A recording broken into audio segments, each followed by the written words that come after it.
Hong Kong Observation Wheel ay isang 60 meter na taas na Ferris wheel na matatagpuan sa Central Harbour Front, Central, Hong Kong. Mayroon itong 42 gondola, kabilang ang isang gondola na may mga leather na upuan at isang malinaw na salamin sa ibabang sahig. Lahat ng gondola ay nilagyan ng mga air conditioner at mga sistema ng komunikasyon.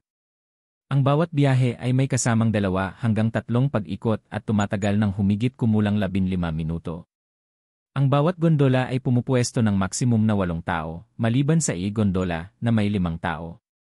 Ito ay kasalukuyang pinamamahalaan ng The Entertainment Corporation Limited na kasosyo sa Group upang patakbuhin ang katabing Vitality Park. Kontrobersyal ang desisyon ng gobyerno na magtayo ng Ferris wheel sa lokasyon.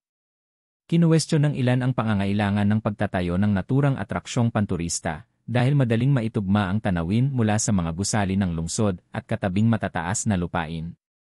Ang chairman ng Harbour Front Commission, si Nicholas Bruque, ay nagpakita ng suporta para sa proyekto ng pagpapaunlad sa isang panayam.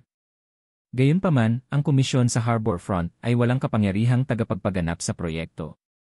Ilang beses ding naantala ang proyekto, bagamat binuksan ang kontrata ng operasyon noong 2013, hindi pa nabuksan ang atraksyon hanggang sa huling bahagi ng 2014 na. Marami ring reklamo mula sa publiko tungkol sa kakulangan ng promosyon at impormasyon. Naging kontrobersyal din ang seguridad matapos ilabas ang isang larawang kuha ng isang Daredevil climber na nagpapakita ng kanyang sarili na nakaupo sa tuktok ng manibela. Ang larawang ito ay kinuha bago ang araw ng pagbubukas ng gulong sa publiko. Dinala nito ang mga alalahanin sa seguridad ng Ferris wheel sa limelight.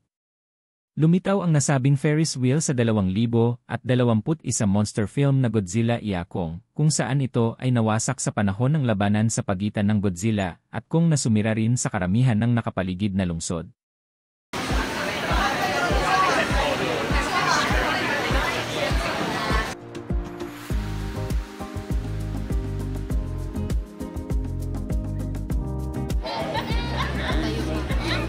Kasi guilty pagka bilib sa video.